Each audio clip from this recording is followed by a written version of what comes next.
நம்ம அதிர்ஷ்டம் நடித்த படத்துல விடாமுயற்சி படம் பாத்தீங்கன்னா தற்போது ரிலீஸ் பண்ணும் தருவாயில இருக்கு. படத்துடைய போஸ்ட் ப்ரொடக்ஷன் வேலைகளை கூட படக்குழு தற்போது தீவிரமாக பண்ணிட்டு இருக்காங்க. ஆனா படத்துடைய ரிலீஸ் தேதியை தான் இன்னும் லாக் பண்ணாம வச்சிருக்காங்க.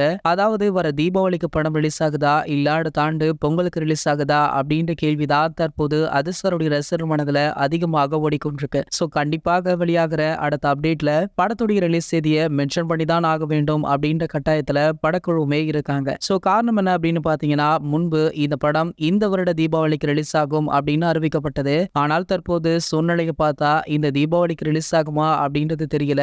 அப்படி ரிலீஸ் மிஸ் ஆனா அடுத்த வருடம் பொங்கலுக்கு கண்டிப்பாக இந்த படம் ரிலீஸ் ஆகும் அப்படின்ற தகவலுமே கிடைச்சிருக்கு. ஆனா அதிலுமே ஒரு சிக்கல் ஏற்பட்டிருக்கு. அது என்ன அப்படின்னா அதிர்ஷ்டம் நடிச்சிட்டு இருக்க இன்னொரு படமான குட் பேட் அக்லி படத்துடைய ரிலீஸ் செய்தி அடுத்த ஆண்டு பொங்கலுக்கு தான் அப்படின்னு அந்த படக்குழு அதிகாரப்பூர்வமாக அறிவித்திருந்தாங்க. ஆகையால அந்த படமுமே தள்ளி போக அதிகப்படியான வாய்ப்புகள் இருக்கு. சோ எது எப்படியோ அடுத்ததாக விடாமுயற்சி படத்துடைய டீசர் அல்லது ட்ரெய்லர் வெளியாக இருக்கு. சோ அந்த அப்டேட்ல கண்டிப்பாக இந்த படத்துடைய ரிலீஸ் தேதியா மென்ஷன் பண்ணிடுவாங்க. சோ அந்த அப்டேட்டுக்காக தான் ரசிகர்களுமே ஆவலுடன் வெயிட் பண்ணிட்டு இருக்காங்க. சரி, ஓகே, விடாமுயற்சி படத்தை பார்க்க உங்களை யாரெல்லாம் ரொம்பவே ஆவலுடன் வெயிட் பண்றீங்க அப்படின்றத கீழே உள்ள கமெண்ட் செக்ஷன்ல கமெண்ட் பண்ணிட்டு நம்மளுடைய அஜித் டாக்கீஸ் அப்படின்ற நம்ம சேனலை சப்ஸ்கிரைப் பண்ணிக்கோங்க.